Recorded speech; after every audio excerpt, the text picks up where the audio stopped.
Welcome to exam पीडिया।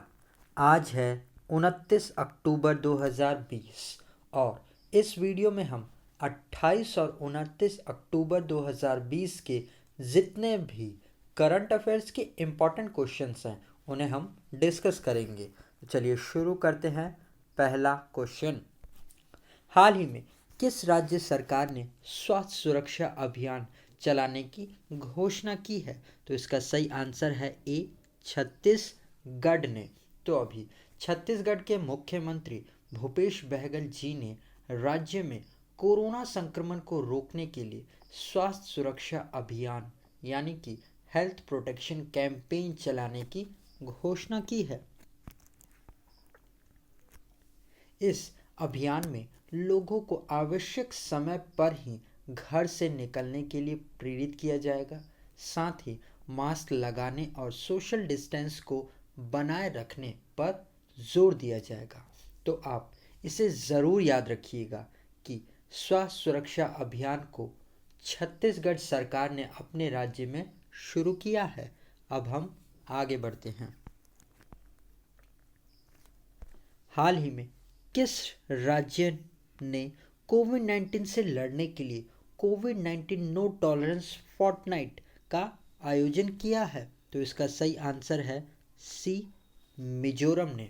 तो अभी मिजोरम सरकार ने 26 अक्टूबर से कोविड-19 नो टॉलरेंस फोर्टनाइट यानी कि कोविड-19 नो टॉलरेंस पखवाड़े का आयोजन किया है।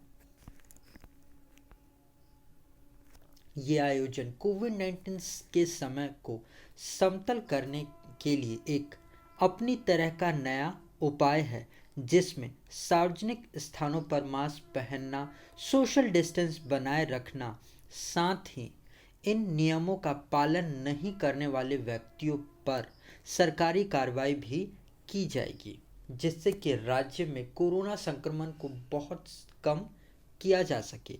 तो आप इसे ज़रूर याद रखिएगा कि नो टॉलरेंस फोर्टनाइट को मिजोरम सरकार ने लागू किया है। अब हम आगे बढ़ते हैं। हाल ही में भारत में पहली बार खाद्य और ग्रामोद्योग आयोग के द्वारा भारत में किस उत्पाद को पहली बार लॉन्च किया गया है? तो इसका सही आंसर है ए, खादी फैब्रिक फुटवियर को। तो अभी हाल ही में खादी और ग्रामोद्योग आयोग ने भारत में पहली बार खादी के बने खादी कपड़ों से बने जूते को लॉन्च किया है। तो इन जूतों में मधुबनी सहित कई भारतीय चित्र आपको देखने को मिलेंगे। और केवीआईसी के केंद्रीय मंत्री नितिन गडकरी जी ने अगरबत्ती उत्पादन में भारत को आत्मनिर्भर बनाने के लिए केवीआईसी के रोजगार सृजन कार्यक्रम को भी मंजूरी दे दी है। तो आप इसे ज़रूर याद रखिएगा कि खाद्य और ग्रामोद्योग आयोग ने भारत में पहली बार खादी के कपड़ों से बने जूते चप्पलों को लॉन्च किया है। तो ये क्वेश्चन अपने आप में बहुत ही ज़्यादा इम्पोर्टेंट है, तो आप इसे ज़रूर याद रखिएगा। अब हम आगे बढ़ते हैं। हाल ही में किस राज्य में पीएम नरेंद्र मोदी जी ने दुनिया के सबसे लंबे मंदिर रोपवे का उद्घाटन किया है? तो इसका सही आंसर है सी, गुजरात में। तो अभी प्रधानमंत्री नरेंद्र मोदी जी ने गुजरात के जूनागढ़ में गिरनार नगर पर्वत पर 2.3 किलोमीटर लंबा रोपवे परियोजना का उद्घाटन किया है। इस गिरनार पर्वत पर मां अंबे का मंदिर है और ये पर्वत राज्य का सबसे ऊंचा पर्वत है, जहां जाने के लिए श्रद्धालुओं को 5,500 सीढ़ियों को चढ़ना पड़ता है। पर अब इस रोपवे के मदद से 7.5 मिनट में ही 2.7 किलोमीटर की चढ़ाई को कवर कर लिया जाएगा। तो आप इसे ज़रूर याद रखिएगा कि ये दुनिया का सबसे लंबा मंदिर रोपवे प्रोजेक्ट है, जिसे गुजरात में बनाया जा रहा है। इसीलिए ये क्वेश्चन ज़्यादा इम्पॉर्टेंट हो जाता है। और गाइस, अगर ये वीडियो आपको अच्छा लग रहा है और आपकी आने वाले एग्ज़ाम के लिए हेल्पफुल है तो इसे लाइक और अपने फ्रेंड्स के साथ शेयर ज़रूर करिएगा। और अगर आप में से कोई इस चैनल पे नया आया है तो आप इस चैनल को सब्सक्राइब ज़रूर कर लीजिएगा और पास में आए हुए आइकन को भी ज़रूर प्रेस करिएगा, जिससे कि आपको आने वाले वीडियोस के नोटिफिकेशंस टाइम पर मिल सके। अब हम आगे बढ़ते हैं।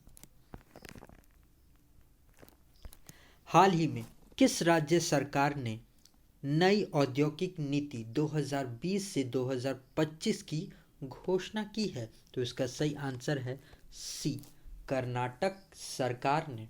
तो अभी कर्नाटक सरकार ने 2020 से 2025 तक के लिए नई औद्योगिक नीति की घोषणा की है।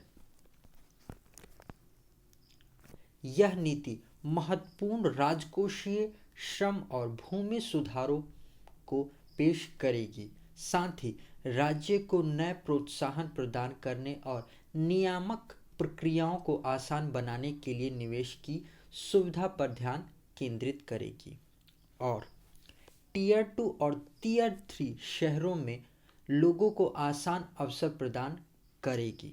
तो आप इसे ज़रूर याद रखिएगा कि कर्नाटक सरकार ने इंडस्ट्रियल पॉलिसी 2020 टू 2025 की घोषणा की है। ये अपने आप में बहुत इम्पॉर्टेंट क्वेश्चन है। अब हम आगे बढ़ते हैं। हाल ही में किस देश ने no mask no service policy को लॉन्च किया है? तो इसका सही आंसर है बी, बांग्लादेश ने। तो अभी बांग्लादेश सरकार ने फैसला किया है कि मास्क न पहनने वाले व्यक्तियों को कोई सेवा प्रदान नहीं की जाएगी। मतलब अगर किसी व्यक्ति ने मास्क नहीं पहना है तो उसे कार्यालय या सार्वजनिक स्थानों पर प्रवेश नहीं लेने दिया जाएगा। ये सब कुछ बांग्लादेश में कोरोना संक्रमण को कंट्रोल करने के लिए किया जा रहा है। तो आप इसे ज़रूर याद रखिएगा कि देश में अपनी तरह का पहला, किसी भी देश में बांग्लादेश के द्वारा अपने देश में no mask no service policy को लागू किया जा रहा है। अब हम आगे बढ़ते हैं। हाल ही में कौन सा राज्य सीबीआई की शक्तियों पर अंकुश लगाने वाला देश का तीसरा राज्य बन गया है? तो इसका सही आंसर है सी, महाराष्ट्र। तो राज्य में सीबीआई की शक्तियों पर अंकुश लगाने वाला महाराष्ट्र देश का तीसरा राज्य बन गया है। तो अब भविष्य में सीबीआई को महाराष्ट्र सरकार के हर उस केस की अनुमति लेनी होगी जिसकी उसे जांच करनी है। ऐसा करने वाला महाराष्ट्र देश का तीसरा राज्य बन गया है और इससे पहले राजस्थान और पश्चिम बंगाल ऐसा कर चुके हैं और अब महाराष्ट्र देश का तीसरा राज्य बन गया है। तो पहले नंबर पर तो है राजस्थान, दूसरे पर है पश्चिम बंगाल और तीसरा बन गया है महाराष्ट्र। तो आप इसे ज़रूर याद रखिएगा। अब हम आगे बढ़ते हैं। हाल ही में किस राज्य में वर्ल्ड बैंक ने सैंड ड्यून पार्क के लिए 3 करोड़ की मंजूरी दे दी है? तो इसका सही आंसर है बी, गोवा में। तो अभी भारत के पहले सैंड ड्यून पार्क और इंटरप्रिटेशन सेंटर जो कि गोवा में विकसित किया जाएगा।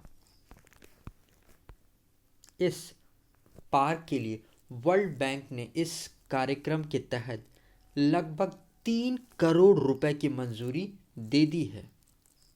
तो इस सैंड ड्यून पार्क प्रोजेक्ट में सैंड ड्यून इकोसिस्टम के महत्व पर स्थानीय लोगों और पर्यटकों को शिक्षित करने के लिए एक इंटरप्रिटेशन सेंटर भी खोला जाएगा। यहाँ पर सैंड ड्यून पार्क का मतलब है रेत के टीले बने हुए पार्क जिसमें आर्टिफिशियल रूप से रेत के टीले बनाए जाएंगे। तो आप इसे ज़रूर याद रखिएगा कि देश का पहला गोवा में सैंड ड्यून पार्क को स्थापित किया जाएगा, जिसके लिए वर्ल्ड बैंक ने 3 करोड़ रुपए की मंजूरी दे दी है। अब हम आगे बढ़ते हैं। हाल ही में किस बैंक ने श्रीलंका में अपना परिचालन बंद कर दिया है? तो इसका सही आंसर है सी, आईसीआईसी बैंक ने। तो अभी 23 अक्टूबर से आईसीआईसी बैंक ने श्रीलंका में अपना परिचालन यानी कि ऑपरेशन बंद कर दिया है। आईसीआईसी बैंक ने अपने ऑपरेशन को श्रीलंकन मॉनेटरी अथॉरिटी से अप्रूवल मिलने के बाद ही बंद किया है। आईसीआईसी बैंक, इसका हेडक्वार्टर मुंबई में है। इसके एमडी सीईओ हैं संदीप बख्शी और इस बैंक की टैगलाइन है, हम हैं ना ख्याल आपका। तो आप इसकी टैगलाइन ज़रूर याद रखिएगा, ये कई बार एग्ज़ाम में पूछी जाती है। अब हम आगे बढ़ते हैं। हाल ही में किसने पोर्टुगीज ग्रैंड प्रिक्स 2020 जीत ली है? तो इनका नाम है ए, लुइस हैमिल्टन। तो अभी लुइस हैमिल्टन जो ब्रिटेन से हैं और मर्सिडीज के ड्राइवर हैं, इन्होंने अभी पोर्टुगीज ग्रैंड प्रिक्स 2020 का खिताब जीत लिया है। ये खिताब लुइस हैमिल्टन के करियर की 92वीं जीत है और इसी के साथ इन्होंने जर्मन के माइकल शूमाकर मेकर के रिकॉर्ड को भी तोड़ दिया है। उनके नाम 91 ग्रैंड प्रिक्स जीत का रिकॉर्ड था, जबकि लुइस हैमिल्टन ने इस पोर्टुगीज ग्रैंड प्रिक्स को जीतकर अपने नाम 92 ग्रैंड प्रिक्स जीत का रिकॉर्ड बना दिया है। साथ ही कुछ दिनों पहले लुइस हैमिल्टन को एलजी लाइव्स गुड के ब्रांड एम्बेसडर के रूप में भी नियुक्त किया गया था। तो आप इस पॉइंट को भी ज़रूर याद रखिएगा। अब हम आगे बढ़ते हैं। तो गाइज़, ये वीडियो आपको कैसा लगा आप कमेंट सेक्शन में ज़रूर बताइएगा, और अगर अभी तक आपने इस वीडियो को लाइक और सब शेयर नहीं किया है अपने फ्रेंड्स के साथ में, तो इसे लाइक और शेयर ज़रूर कर दीजिएगा। और अगर आप इस वीडियो को पहली बार देख रहे हैं तो आने वाले वीडियोस के नोटिफिकेशन के लिए आप इस चैनल को सब्सक्राइब ज़रूर करिएगा और पास में आए हुए आइकन को भी प्रेस करिएगा। और अगर आप में से कोई इस वीडियो का पीडीएफ लेना चाहता है तो आप हमारे टेलीग्राम चैनल से जुड़कर ले सकते हैं। आज के लिए इतना ही। Thanks for listening.